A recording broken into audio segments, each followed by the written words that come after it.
Hello, my name is Kellen Wilson, and I'm today going to teach you, aspiring car enthusiasts, how to change the oil on your vehicle. Just a little bit about me. I was a used car salesman actually for 2 years, and I've been working with cars for almost 10 years, so I have a little bit of experience in the matter. All right, so let's get right into it. So our first step here is going to be to gather our supplies.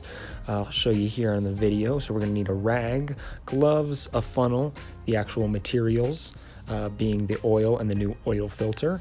That tool is going to be optional. Then you're going to need your oil pan.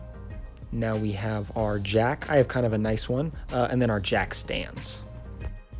Additionally, we're also going to need 2 socket wrenches with the appropriate attachments. These are going to be used to take out your oil filter and take out the bolt that holds your engine oil. So the next step here is going to be actually prepping the vehicle, so getting the vehicle up off of the ground. So we're going to go ahead and use our jack to do that. You can see here in the video that I'm raising the jack to the frame of the vehicle. That's just so you make sure you don't break anything. And then I'm going to go ahead and jack the vehicle up. I did a little bit higher than you have to in this video, just so we could shoot it, but you're not going to need to make it too high, just need to be able to be high enough off the ground for you to be able to comfortably get under it. So next up here, as soon as we get it jacked up, we're going to go ahead and place those jack stands in place. And these are going to be another optional thing. You can do it just with the jack stand. So here's what it looks like on those jack stands. So another tip here is going to be to remove the air latch on your oil pan. So this is just going to let the oil drain properly, and you're not going to have anything bubble over and get all over your garage floor. All right, and the last thing we have to do here to prepare the vehicle is going to go ahead and get under it. We're going to take a look at, find where the oil release is. You'll be able to find this in your owner's manual. And I'm just going to go ahead and measure my socket wrench tool and make sure it properly fits. And now for the good stuff. So we're going to go ahead and drain the oil here. You're going to first use your socket wrench to remove and loosen the bolt. Then you're going to want to make sure your oil pan is directly underneath where that bolt is going to fall. As soon as you loosen it up, make sure to be wearing gloves because it will get messy, but that bolt should pop right off and you should see something a little bit like this. So now while we're waiting for our oil to drain, we'll go ahead and replace the oil filter. So the first step here is going to be to locate it. Again, this will be in your owner's manual. So mine is right up front here in the engine compartment. So you see me here grabbing my socket wrench with the new attachment and loosening that top. All oil filters are different, so sometimes they screw off from the bottom of the vehicle. This is just in this circumstance. Mine's more of a filter.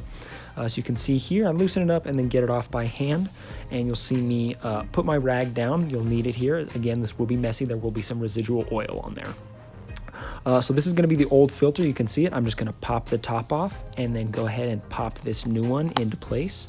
And you can see the finished product there. I'm going to go ahead and take it right back over to the engine and just screw it back in just till it's hand tightened.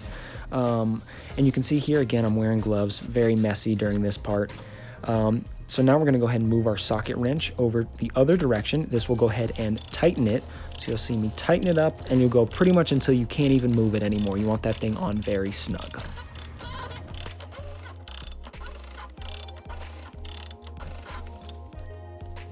And now for the last part of this step here, we're going to go ahead and replace the bolt, the constraint bolt for the oil.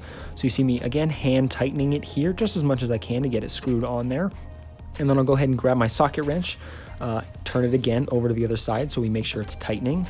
And then just go ahead and tighten it as much as you possibly can. Again, it's not going to hurt to have that thing on as tight as possible. You just don't want any oil leaking. So at this time, there should be no oil leaking out of the compartment anymore. It should be pretty much all in your oil pan by now. And now for step 5, we're going to go ahead and add the new oil.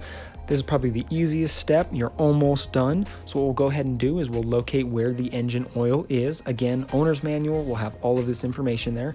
You can just see me here screwing it off. And then what I'm going to go ahead and do is I'm going to grab my funnel and place that in that hole. You don't want any of this spilling all over the place, so make sure it's in there snug. So this is the oil that I decided to use. My vehicle takes 6 quarts. Again, this depends on the vehicle, so go ahead and look at your owner's manual for more clarification on that. So you'll see here, I'm just going to pour it in, just fast enough for it to, load up pretty quickly, but we don't want to pour it too fast to where it overfills and spills all over our engine compartment. You see me adding all the oil here. Now I'm gonna go ahead and add the little tiny one. This is just gonna be the last quart I needed to fill it up. And that is going to be all of that. So now we're just gonna go ahead and screw that up. And your last step here is just going to be cleanup. So that's just going to be removing that oil pan from underneath your vehicle, and then going ahead and jacking it back up and taking those jack stands out. If you didn't use the jack stands and you just used the jack, you'll just need to lower the jack, get those tires on the ground, and you are all set. So the final step will just be giving yourself a pat on the back and congratulations, because you just successfully changed the oil in your car.